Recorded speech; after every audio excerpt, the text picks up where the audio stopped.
Hello.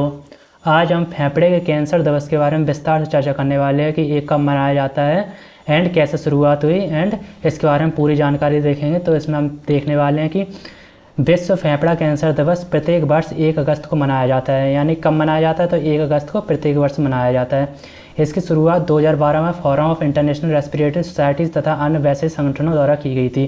यानी कब शुरुआत की गई थी? तो 2012 में इसकी शुरुआत की गई थी and forum of international respiratory society यानी कि FIRS द्वारा की गई थी एंड अन्य वैसे संगठनों द्वारा की गई थी।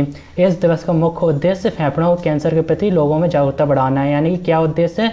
तो लोगों को जागरूक करना कि फेफड़े कैंसर वगैरह क्या होता है एंड क्या जोखिम वगैरह होते हैं, इसके जोखिम कारकों की जानकारी देना। यानी जोखिम वगैरह क्या होते हैं इसके बारे में जानकारी देना, लोगों को जागरूक करना, समय पर जांच को बढ़ावा देना तथा बेहतर उपचार और अनुसंधान को प्रोत्साहित करना। यानी कि इसको लोगों को बताना कि समय पर जांच वगैरह करने से क्या है, इससे बचा जा सकता है।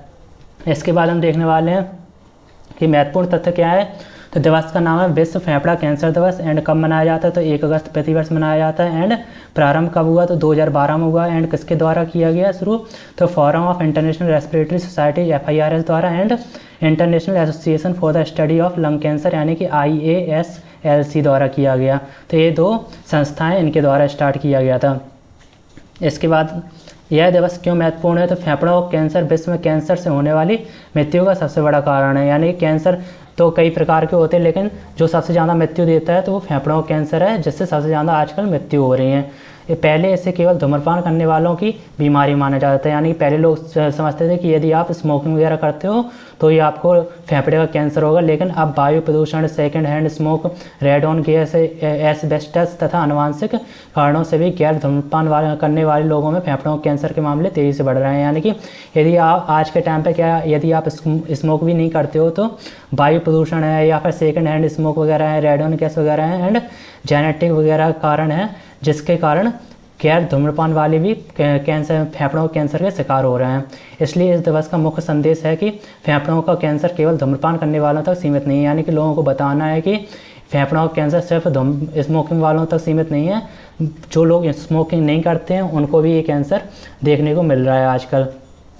फेफड़ों कैंसर क्या है? तो फेफड़ों कैंसर वह स्थिति है जिसमें फेफड़ों की कोशिकाएं अनियंत्रित रूप से बढ़ने लगती हैं। यानी कि इसमें क्या होता है? तो फेफड़ों की जो कोशिकाएं यानी सेल्स हैं, इसमें आप इमेज में देख सकते हैं कि एक साइड अनलिमिटेड रूप से बढ़ रही हैं। इसमें साफ साफ लिखा हुआ है फेफड़े का कैंसर है, लंग कैंसर एंड अनियंत्रित रूप से बढ़ने लगती हैं और ट्यूमर का निर्माण करती हैं। यानी कि जब सेल्स अनियमित रूप से बढ़ने लगते हैं तो ट्यूमर का निर्माण कर देती हैं। यदि समय पर उपचार न मिले तो यह शरीर के अन्य अंगों में भी फैल सकता है। यानी कि यदि समय पर जांच वगैरह नहीं किया गया अर्ली स्टेज में तो ये पूरे शरीर में फैल सकता है। यह बीमारी महिलाओं और पुरुषों दोनों को हो सकती है। यानी कि ये सिर्फ एक इंसान तक सीमित नहीं रहती, ये महिला या पुरुष दोनों के अंदर हो सकती है। एंड प्रमुख जोखिम कारक तो धूम्रपान सबसे बड़ा कारण है, लेकिन आज के टाइम पे धूम्रपान के अलावा भी कई कारण हो गए हैं। सेकेंड हैंड स्मोक यानी पैसिव स्मोकिंग, वायु प्रदूषण, रेडॉन गैस, एस्बेस्टस एवं अन्य औद्योगिक रसायन यानी कि इंडस्ट्रियल रसायन वगैरह एंड जेनेटिक कारण भी होते हैं। लंबे समय तक विषैले धुएं के संपर्क में रहना, यानी कि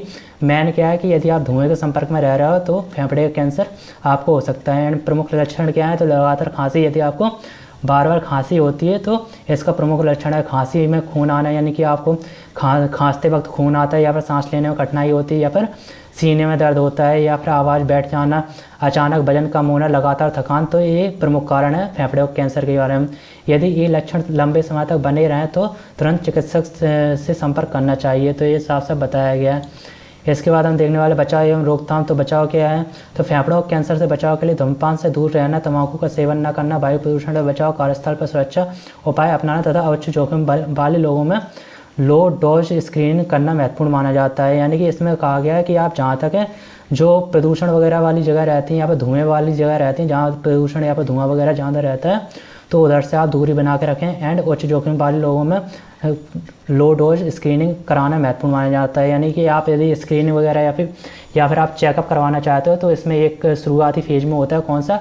लो डोज सीटी स्क्रीनिंग होता है, उसको आप करवा लें तो इससे पता चल जाता है कि आपको फेफड़ा कैंसर वगैरह है कि नहीं है। प्रारंभिक अवस्था में पहचाने जाने पर उपचार की सफलता की संभावना काफ़ी बढ़ जाती है। यदि आप अर्ली स्टेज में इसको पहचान लेते हैं कि यदि आपको है या नहीं है तो इससे ये रहता है कि यदि आपको प्रारंभिक स्टेज में पता चल जाता है कि ये फेफड़ा का कैंसर यदि आपको हो गया है, तो इससे ये होता है कि आप उसका उपचार सही तरीके से करवा सकते हैं, एंड उपचार उस पर प्रभावी भी हो जाता है, क्योंकि आप शुरुआत में करवा रहे हैं अर्ली स्टेज में।